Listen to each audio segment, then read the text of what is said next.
ಮಸ್ತಾಗಿ ಒಂದು ಸೋಡಾ ಕುಡ್ಕೊಂಡ್ ಬಂದ್ವಿ.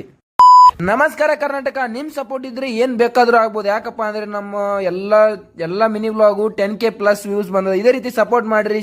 ಮತ್ತು ವಿಡಿಯೋ ಎಡಿಟಿಂಗ್ ಮಾಡೋದಿತ್ತು, ಮಾಡ್ಕೊಂಡು ನಾಷ್ಟ ಮಾಡಿದ್ವಿ. ನಾಷ್ಟ ಮಾಡಿದ ತಕ್ಷಣ ಒಂದ್ ಸ್ವಲ್ಪ ಟೀ ಕುಡಿಬೇಕಂತ ಹೇಳಿ ಟೀ ಕುಡ್ಕೊಂಡು ಈಗ ನಾವು ರಾಯರಗುಡಿಗೆ ಹೊಂಟಿದ್ವಿ. ಸಾಯಂಕಾಲ ನೀವು ಹೇಳಿದ್ರಿ ರಾಯರಗುಡಿ ಎಲ್ಲಿ ಬರ್ತದೆ ಅಂತ ಹೇಳಿ.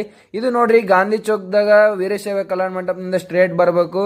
ಇಲ್ಲಿ ಬಂದ್ರೆ ಸಿಗ್ತದ ನಿಮಗೆ. ಇಲ್ಲಿ ರೈಟಿಗೆ ಒಂದು ರೂಟ್ ಹೋಗ್ತದ ನೋಡ್ಬೋದು. ಈಗ ಇದೇ ರೂಟ್ ನಿಂದ ಬಂದ್ರೆ ಆಯ್ತು ನಿಮ್ಗೆ ರಾಯರಗುಡಿ ಸಿಗ್ತದ. ಬಂದು ದರ್ಶನ ಮಾಡ್ಕೋರಿ. ಮಸ್ತಾಗಿ ಅದ ಯಾದಗಿರಿಯ ರಾಯರಗುಡಿ. ಅಂದ್ರೆ ನೀವು ಗಾಂಧಿ ಚೌಕ್ ಆಟೋದವ್ರಿಗೆ ಕೇಳಿದ್ರು ಕೂಡ ಬಂದ್ ಬಿಡ್ತಾರೆ ನಿಮಗೆ. ಗಾಂಧಿ ಚೌಕ್ ರಾಯರಗುಡಿ ಅಂದ್ರೆ ನೀವು ಬಂದ್ ಇಲ್ಲಿ ದಿನಾಲು ದರ್ಶನ ಮಾಡ್ಬೋದು. ಇಲ್ಲ ಗುರುವಾರ ಸ್ಪೆಷಲ್ ಆಗಿ ಪಂಚಾಮೃತ ಅಭಿಷೇಕ ಎಲ್ಲ ಇರ್ತದೆ. ನೀವು ಕೂಡ ಮಾಡಿಸಿ ಇಲ್ಲಿ ಸೇವಾವನ್ನು ಮಾಡಬಹುದು. ಇಲ್ಲಿ ಇದು ಇವಾಗ ಉತ್ತರಾದಿ ಮಠ ಎಂದು ಕೂಡ ಆಗಿದೆ. ಇಲ್ಲಿ ಇವತ್ತು ಸತ್ಯನಾರಾಯಣ ಪೂಜೆ ಇತ್ತು. ಸತ್ಯನಾರಾಯಣ ಸ್ವಾಮಿ ದರ್ಶನ ಮಾಡ್ಕೊಂಡು ಸತ್ಯನಾರಾಯಣ ಪ್ರಸಾದ ಕೊಟ್ರು, ತಿನ್ಕೊಂಡು ಇಲ್ಲಿ ಹೊರಗೆ ಬರೋಣ ಸೋಡಾ ಕುಡಿಬೇಕಂತ ಹೇಳಿ ಸೋಡಾ ಕುಡ್ಕೊಂಡು ನೋಡ್ರಿ. ಮಸ್ತಾಗಿ ಒಂದು ಸೋಡಾ ಕೊಟ್ಟ. ಸೋಡಾ ಕುಡ್ಕೊಂಡು ಮನೆಗೆ ಬಂದ್ವಿ.